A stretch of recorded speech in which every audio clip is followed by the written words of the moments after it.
আসসালামু আলাইকুম দর্শক, এটা আমার বাড়ির পাশের পুকুর। এটা 110% জলকরের একটি পুকুর। এই পুকুরে আমরা বাংলা মাছের সাথে মিশ্রভাবে পাবদা মাছ চাষ করি।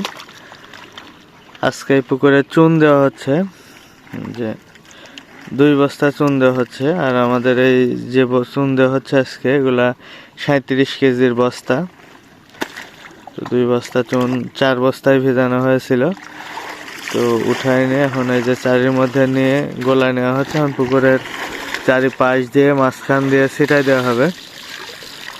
বর্তমানে আমরা এখন যেহেতু শীত পড়েছে, এখন শীতের মধ্যে আমরা 15 দিন পর পর আমাদের প্রত্যেকটা পুকুরে চুন দিচ্ছি। 15 থেকে 16 দিন, দেখা যাচ্ছে যে 2-1 দিন মাঝে মাঝে কম বেশি হয়ে যায়। তবে চেষ্টা করতেছি এখন প্রত্যেকটা পুকুরে 15 দিন পর পর চুন দিতে। তো আপনারাও এই শীতের মধ্যে চেষ্টা করবেন প্রত্যেকটি পুকুরে 15 দিন পর পরে চুন দেওয়ার জন্য, কারণ পুকুরে যত রকম ভাইরাস জীবাণু আক্রমণ করে সম্পূর্ণ এই শীতের মধ্যে এসে বেশি আক্রমণ করে। এখন এটা আমাদের পাবদা চাষ করা হয় মিশ্রভাবে।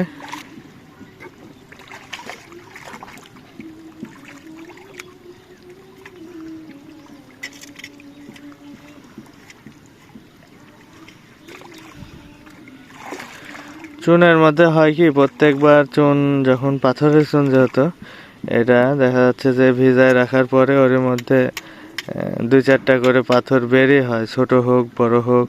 অনেক সময় দেখা যাচ্ছে যে একটা পাথর বের হয়, সেই পাথরের ওজনই 10 কেজি।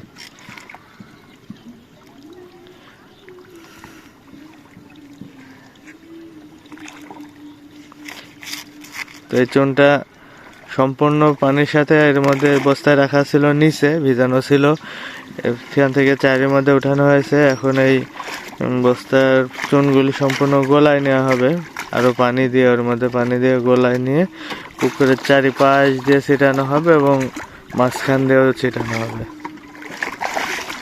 তো এই পর্যন্তই, সবাই ভালো থাকবেন, সুস্থ থাকবেন।